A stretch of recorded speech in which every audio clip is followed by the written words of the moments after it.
Ouvre mes yeux, Seigneur, aux merveilles de ton amour.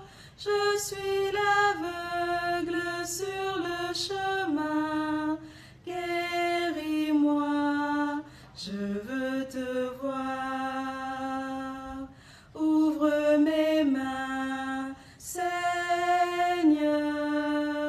qui se ferme pour tout garder. Le pauvre affin devant ma maison. Apprends-moi à partager. Nous sommes aujourd'hui le 20 mars 2026, vendredi de la 4e semaine de Carême année A. Évangile selon Saint Jean, chapitre 7, versets 1 à 2, 10, 14, 25 à 30. En ce temps-là, Jésus parcourait la Galilée. Il ne voulait pas parcourir la Judée car les Juifs cherchaient à le tuer. La fête juive des Tentes était proche. Lorsque ses frères furent montés à Jérusalem pour la fête, il y monta lui aussi, non pas ostensiblement, mais en secret. On était déjà au milieu de la semaine de la fête quand Jésus monta au temple. Et là, il enseignait. Quelques habitants de Jérusalem disaient alors: n'est-ce pas celui qu'on cherche à tuer? Le voilà qui parle ouvertement. Et personne ne lui dit rien. Nos chefs auraient-ils vraiment reconnu que c'est lui le Christ? Mais lui, nous savons d'où il est. Or le Christ, quand il viendra, personne ne saura d'où il est. Jésus, qui enseignait dans le temple, s'écria: vous me connaissez et vous savez d'où je suis? Je ne suis pas venu de moi-même,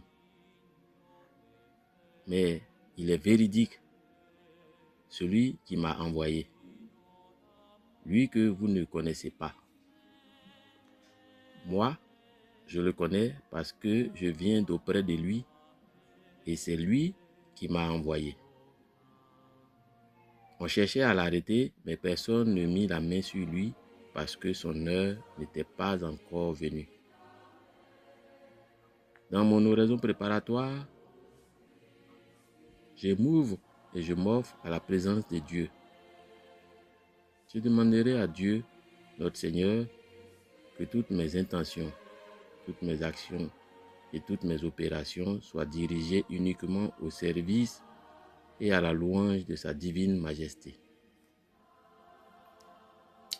Dans la composition des lieux, dans un premier point, je me représente le relief autour de la ville de Jérusalem, la végétation, le sol, les habitations. Je reste là, présent, j'accueille ce que je vois.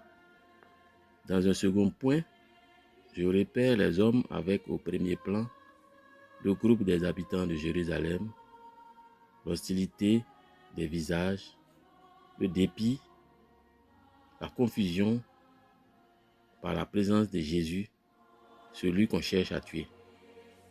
Je prête l'oreille à tout ce qui se dit. Sur un second plan, je repère Jésus et avec lui la foule venue s'abreuver à la source de la vie, à la sagesse. Je me fixe sur lui. Je vois les gestes, les postures. J'entends en moi le thème vocal de Jésus, gentil profit. Je formule ma demande de grâce. Je demanderai la connaissance intime du Seigneur qui s'est fait homme pour moi. À la lecture attentive du texte, je repère 3 mouvements. Le premier point d'oraison, les versets 1 à 2, 10 et 14, représente le visage de Jésus dans un environnement hostile, un visage discret. Malgré le fait qu'il s'expose à un homicide avec préméditation, Jésus traverse la Galilée et monte à Jérusalem dans le secret. Au temple, il enseigne en vue de sauver le genre humain. Quelle est mon attitude à moi quand je missionne dans un environnement hostile, en présence de personnes toxiques? Suis-je ostentatoire ou au contraire réservé? Dans l'un ou l'autre des cas, quels en ont été les fruits? Je réfléchis à ces 2 points et j'en tire profit.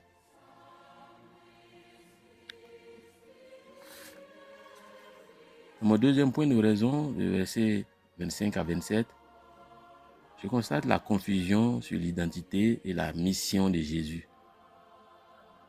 Ici, je ferai mémoire de la visite de Jésus à Nazareth, la ville où il a grandi et vécu. Les Nazaréens, avant les habitants de Jérusalem, ont été eux aussi scandalisés. Jésus est après tout un homme ordinaire qui leur est très familier.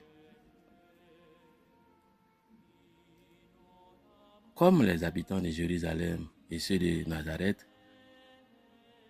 suis-je un conservateur, prompt à bloquer mon intelligence, ma conscience, devant la nouveauté de l'Église et de son enseignement, refusant d'aller au-delà de ce que mes sens et mes connaissances me donnent de percevoir et d'apprendre? M'arrêter sur ces points, réfléchir à moi-même et en tirer profit. Dans un troisième point, les versets 28 à 30, Dieu se présente comme mon assurance par Jésus sous l'action de l'Esprit Saint. À cet effet, dans ce point, Jésus met fin à la confusion, aux supputations sur son identité et sa mission. Il s'identifie lui-même comme l'envoyé de celui qui est véridique. Il connaît l'amour du Père et c'est sur la base de cet amour qu'il peut affronter les hostilités sans que personne ne puisse l'arrêter avant son heure. Lorsque son heure sera venue, il affrontera la mort tout en sachant qu'il va vers le Père. Ne vend-on pas 2 moineaux pour un sou? Cependant, il n'en tombe pas un à terre sans la volonté de votre Père, avait-il dit.